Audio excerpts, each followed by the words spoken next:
ഇല്ല, cyber attacks എനിക്ക് പുതിയ കാര്യമൊന്നുമല്ല. എനിക്കതൊരു ബ്രേക്ക് ഉണ്ടായിട്ടില്ല. ഞാൻ പൊളിറ്റിക്കൽ പ്രവർത്തനങ്ങൾ തുടങ്ങി അന്ന് മുതൽ, പ്രത്യേകിച്ച് സോഷ്യൽ മീഡിയയിൽ ആക്റ്റീവായ സമയം മുതൽ ഇത്തരത്തിലുള്ള സൈബർ അറ്റാക്കുകൾ ഉണ്ടായിട്ടുണ്ട്, വളരെ രൂക്ഷമായിട്ട് ഉണ്ടായിട്ടുണ്ട്. ആളുകളുടെ ഹൃദയങ്ങൾ വായിക്കാനുള്ള ശ്രമമാണ് ഞാൻ നടത്തുന്നത്. സ്ത്രീ ശാക്തീകരണം പറയുമ്പം, സ്ത്രീകളുടെ ഉന്നമനം പറയുമ്പം, ഒരു സ്ത്രീയെ കുറിച്ച് സംസാരിക്കുമ്പോൾ മാന്യമായിട്ടുള്ള ഭാഷ ഉപയോഗിക്കുക എന്നുണ്ടല്ലോ, അതുപോലും ഇല്ലാത്ത കമൻസാണ് അതിലുള്ളത്.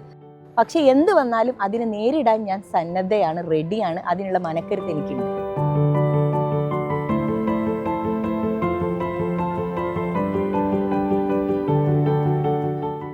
പ്രധാനമായും ഇവിടെ ഇടത് മണ്ഡലം എന്നാണ് പറയപ്പെടുന്നത്. എങ്ങനെയാണ് ഫാത്തിമൊക്കെ ഇവിടെ എത്തുമ്പോൾ തോന്നുന്നത് എന്താണ്?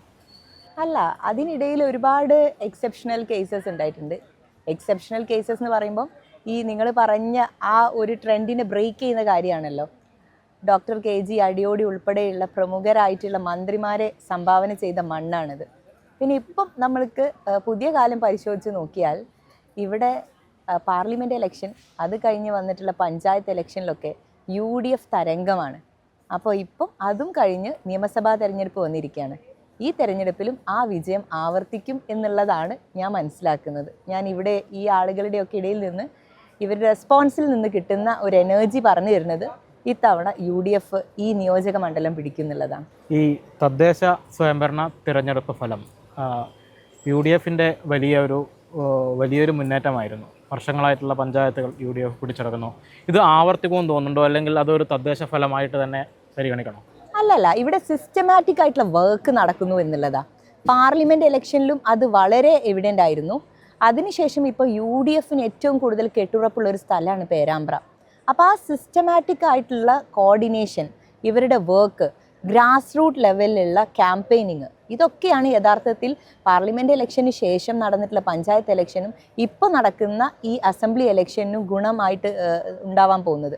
അപ്പോൾ അതുകൊണ്ട് ഇതൊരു പഞ്ചായത്ത് ഇലക്ഷൻ എന്ന് പറയുമ്പോൾ നമ്മൾ ക്ലാസിഫൈ ചെയ്യുന്നത് വേറെ രൂപത്തിലാണെങ്കിലും ഈ രീതി, പ്രൊസീജിയർ ഒന്നാണല്ലോ. നമ്മൾ സംസാരിക്കുന്ന വോട്ടേഴ്സ് ഒന്നാണല്ലോ. അവരുടെ അടിസ്ഥാന പ്രശ്നങ്ങളാണല്ലോ നമ്മൾ കേൾക്കുന്നത്, അഡ്രസ്സ് ചെയ്യുന്നത്.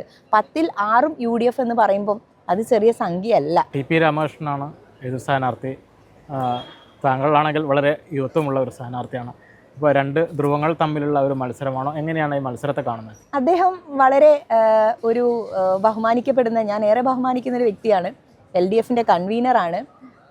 പാരമ്പര്യമായിട്ട് ഏത് രൂപത്തിൽ അദ്ദേഹത്തിൻ്റെ രാഷ്ട്രീയ ജീവിതം പടുത്തിക്കൊണ്ട് വന്നത് എന്നൊക്കെ ഉള്ളത് നമുക്കറിയാം. അപ്പം അദ്ദേഹത്തിനെ പോലെയുള്ള ഒരാളോട് ഒപ്പം നിന്ന് മത്സരിക്കാൻ പറ്റുക എന്ന് പറയുമ്പം അത് എനിക്ക് ലഭിച്ചൊരു ഭാഗ്യമായിട്ടാണ് ഞാൻ കണക്കാക്കുന്നത്. ആളുകളുടെ ഹൃദയങ്ങൾ വായിക്കാനുള്ള ശ്രമമാണ് ഞാൻ നടത്തുന്നത്. ഈ തവണ ഈ തെരഞ്ഞെടുപ്പിൽ നിർണായകമാവാൻ പോകുന്നത് ഇവിടെയുള്ള യുവാക്കളുടെയും സ്ത്രീകളുടെയും വോട്ടുകളാണ്. ആ വോട്ടുകൾ എനിക്ക് അനുകൂലമായിട്ട് തന്നെ ഈ ഒരു തെരഞ്ഞെടുപ്പിൽ സംഭവിക്കും എന്ന് ഞാൻ വിശ്വസിക്കുന്നു. ആളുകളോട് സംസാരിക്കുമ്പോൾ അത്തരത്തിലുള്ള ഒരു അനുഭവമാണ് എനിക്ക് ലഭിക്കുന്നത്. അടിസ്ഥാനപരമായിട്ടുള്ള വിഷയങ്ങളിലേക്ക് കടന്നു ചെല്ലുക എന്നുള്ളതാണ് ഈ ക്യാമ്പയിനിങ്ങിലൂടെ ഞാൻ ഉദ്ദേശിക്കുന്നത്. വികസന രാഷ്ട്രീയമാണ് LDF പറയുന്നത്. റോഡുകൾ, പാലങ്ങൾ ഒക്കെയാണ് പറയുന്നത്. എന്താണ് UDF മുന്നോട്ട് വെക്കുന്ന എന്താണ് വികസന കാര്യങ്ങൾ എന്ന് പറയുമ്പോൾ എന്തെങ്കിലും പ്രധാനമായിട്ടുള്ളതൊന്ന് പേരാമ്പ്രയിൽ നിന്ന് പറയാനുണ്ടോ? ഇവിടെ എല്ലാവരും എടുത്ത് പറയുന്നത് ഇപ്പം LDFൻ്റെ ഒക്കെ ബാനറിൽ കാണുന്ന ഒരു സാധനം ബൈപ്പാസാണ്. ആ ബൈപ്പാസിൻ്റെ ആലോചന ഒരു പക്ഷേ എൻ്റെ പ്രായത്തിനേക്കാളും മുകളിലുണ്ട്. അത് അത് സക്സസ് ആയത്, അല്ലെങ്കിൽ അത് പ്രാവർത്തികമായത് ഈ കഴിഞ്ഞ ഒരു ചെറിയ കാലയളവിനിടയിലാണ്. അപ്പോൾ അതുകൊണ്ട് അതൊരു വലിയ സംഭവമായിട്ട് ഞാൻ കണക്കാക്കുന്നില്ല. സ്വാഭാവികമായിട്ട് സംഭവിക്കുന്ന ഒരു വിഷയമാണ് ബൈപ്പാസ്, റോഡ്, പാലം എന്നൊക്കെ പറയുന്നത്. അതിനപ്പുറത്തേക്ക് മണ്ഡലത്തിലേക്ക് വേണ്ട വികസന കാര്യങ്ങൾ, ആളുകൾക്ക് അനുയോജ്യമായിട്ടുള്ള കാലത്തിനനുസരിച്ച് ചെയ്യേണ്ട കാര്യങ്ങൾ, തൊട്ടപ്പുറത്തെ മണ്ഡലങ്ങളിലൊക്കെ നമ്മൾ IT ഹബ്ബ് വേണം, അവർക്ക് വേണ്ടിയിട്ടുള്ള ഡിജിറ്റൽ ലോകങ്ങളെക്കുറിച്ച് സംസാരിക്കുമ്പം പുറത്തുള്ള കാര്യങ്ങൾ, അത് ഇവിടെയുള്ള യങ്സ്റ്റേഴ്സിന് ജീവിതം മാറ്റിമറിക്കാൻ പറ്റുന്ന രൂപത്തിലുള്ള കാര്യങ്ങൾ കൊണ്ടുവരണമെന്നൊക്കെ പറയുമ്പോൾ നമ്മൾ ഇവിടെ നിന്ന് സംസാരിക്കുന്നത് ഇപ്പോഴും പാലത്തിനെയും റോഡിനെയൊക്കെ കുറിച്ചാണ്. കോഴിക്കോട് കോർപ്പറേഷൻ കൗൺസിലർ കോഴിക്കോട് നിന്നും കിലോമീറ്ററുകൾ താണ്ടി പേരാമ്പ്രയിൽ നിന്ന് വന്ന് മത്സരിക്കുമ്പോൾ ഏതെങ്കിലും തരത്തിലുള്ള അപരിചിതത്വം തോന്നുന്നുണ്ടോ? എനിക്ക് ഒരു അപരിചിതവും ഇല്ല. കാരണം എന്താ വെച്ചാൽ, ഒന്ന്, ഞാൻ എപ്പോഴും വരുന്ന ഒരു സ്ഥലം, അത് എനിക്കൊരുപാട് ഫാമിലി റൂട്ട്സ് ഉള്ള സ്ഥലമാണിത്. ചൈൽഡ്ഹുഡ് മുതൽ യാത്ര ചെയ്യുന്ന റോഡുകളാണ്, ആളുകളാണ്. തിരിച്ച് അവരുടെ ഭാഗത്തു നിന്നാണെങ്കിൽ ഇടയ്ക്ക് വെക്കേഷനൊക്കെ വന്ന് സ്റ്റേ ചെയ്യുന്ന സ്ഥലങ്ങളാണ് ഇതൊക്കെ. അപ്പോൾ അതുകൊണ്ട് ഒരു അപരിചിത്വത്തിലില്ല. പിന്നെ എനിക്ക് തോന്നിയത് കോഴിക്കോട്ടുകാരെന്ന് പറയുമ്പം ആ ഊഷ്മളത യഥാർത്ഥത്തിൽ പേരാമ്പ്രയിലുള്ള ആളുകളും ഇതും കോഴിക്കോടിൻ്റെ ഭാഗമാണല്ലോ. സെയിം നേച്ചറുള്ള മനുഷ്യന്മാരാണ് ഇവിടെ ഉള്ളത്. അപ്പോൾ ആ ജനങ്ങളോട് കമ്മ്യൂണിക്കേറ്റ് ചെയ്യാൻ വളരെ ഈസിയാണ് എനിക്ക്. ഏറ്റവും കൂടുതൽ പൊളിറ്റിക്കൽ പരിപാടികൾക്ക് വന്നിട്ടുള്ള സ്ഥലമൊക്കെ ആയിരിക്കും പേരാമ്പ്ര. അപ്പോൾ എന്നെ സംബന്ധിച്ചിടത്തോളം എനിക്കൊരു ഹോംലി ഫീലിംഗ് ആണ് ഇവിടെ. ഒരുപാട് ഫാമിലി, എൻ്റെ വളരെ നിയർ റിലേറ്റീവ്സ് ഇവിടെ ഉള്ളതുകൊണ്ടൊക്കെ അത്തരത്തിലുള്ളൊരു തോന്നലില്ല. ഇപ്പോൾ താങ്കളിവിടെ സ്ഥാനാർത്ഥിയായി വന്നതിന് ശേഷം വലിയ രീതിയിലുള്ള സൈബർ അറ്റാക്കുകളൊക്കെ വരുന്നുണ്ട്. താങ്കളെ ഇങ്ങോട്ടേക്ക് വിട്ടത് ജമാഅത്തെ ഇസ്ലാമിയാണ് എന്ന് LDFൻ്റെ ഒരു സ്ഥാനാർത്ഥി തന്നെ പറയുന്നു.